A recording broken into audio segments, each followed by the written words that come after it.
Subscribe to our YouTube channel for in-depth interviews of India Inc. and press the bell icon so that you do not miss our updates.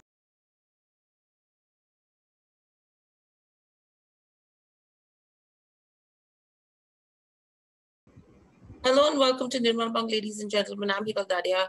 We have with us Kunal Shah, Head of Commodities Research, joining in. Kunal, welcome to the show. Kunal, let's start with what's happening with oil. Clearly, if you go to see on the back of the crude inventories that have started to fall, we are seeing some bit of support that is coming in terms of crude prices. Do you think this is something which is sustainable and could we see an uptrend to continue? Okay, now before I started my webinar, there was a news which has come.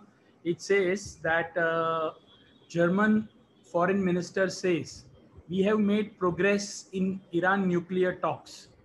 So I got a lot of calls today morning regarding oil. I think Bhavna was one of them. So there is this welcome news which has come right now, who are short in oil, that some positive sentiments have developed in the talk, in the meeting between Western powers and Iran. So if this is positive and if the sanction on Iran is lifted,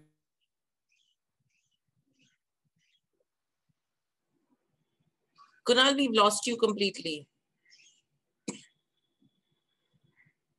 dynamics of market. Yeah, so see, look at the dynamics of the market, okay? Where 15 minutes back, I was thinking that I'm going to recommend a long strategy in oil. And now I just read this news and I am not comfortable in buying anymore. So this kind of markets are very difficult to predict. We are depending on the news flow in order to determine the outlook of commodities. Today, we are going to see inventory by US. US inventory is going to be down by at least minus 6 million barrels, which is sentimentally positive. But if this news comes up that the Iran nuclear US and Western power nuclear deal is through, then oil will go down. So I will take a chance today. Instead of recommending buy, I'm recommending sell strategy right now.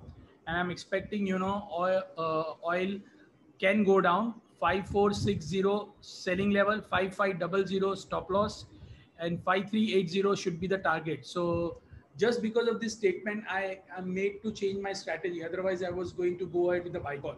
So I get a lot of traders, a lot of investors who are recommending, to go long.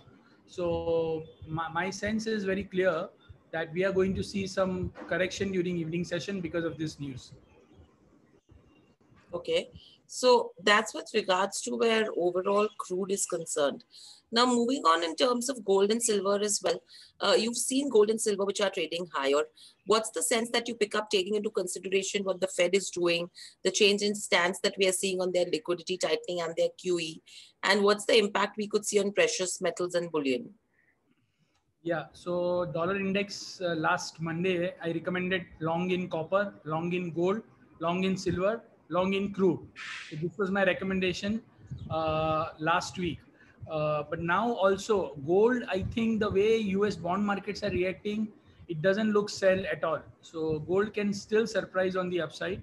Gold can go up and test levels of 47,300 to 350, maximum 47,400.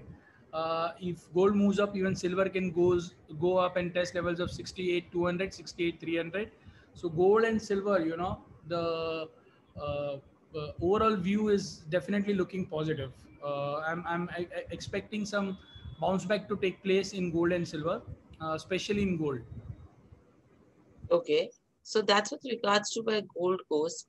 Kunal, coming to where base metals are concerned, how would you look at it from here on? Because today they have been trading higher. They did see a recovery from yesterday's lows. Yes, weakness in terms of the dollar as well as China's announcement to sell relatively small quantities in its first release of stockpiles. That's something which has impacted prices as well. What do you see from here on? So yesterday, China decided to sell 20,000 tons of copper, aluminum from its strategic reserves. So 20,000 tons in a month is not a small amount, because if you consider, if they sell again next month, then all these months, if they keep selling this 20,000 tons of copper, it shows the intention of the market. And whenever this kind of news comes, see, now the markets are very different. Earlier, when this kind of news were coming, prices were immediately going down. But yesterday, what happened? People went short in copper, and copper shot up to 720, and people had to book their losses and exit their long short positions. So now, today is the day where I will recommend to go short in copper, because the fundamentals have not changed. Prices of copper bounce back from 685 to 720 today. So we've already seen 35 rupees upside from the lows.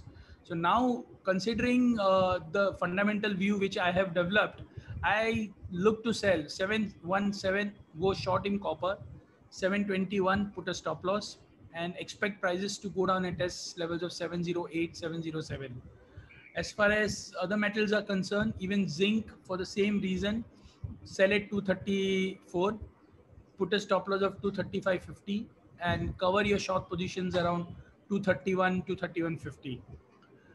Nickel also, you can sell around 1330, stop loss of 1342, and you can cover your short positions around 1310 to 1305. So sell strategies for metals. Right. Kunal, there's a question coming in with regards to where copper goes. Is there any chance of correction within 1 or 2 months? And what's the kind of price that we could expect in the next 1 or 2 months? I think copper is going down, 680, 670, perhaps 650. I'm not bullish. Right. So that's with regards to copper. And I think you've already given your view with regards to copper for an intraday call, right? Yeah, that's the intraday view. The view which I gave is not the intraday view. My view, fundamental view for copper is long-term view. Intraday also I'm recommending sell, and for slightly longer term also I'm recommending sell. Right. So that's a sell view coming in with regards to where copper goes. Thank you, Kunal. Thank you, participants, for joining in as well.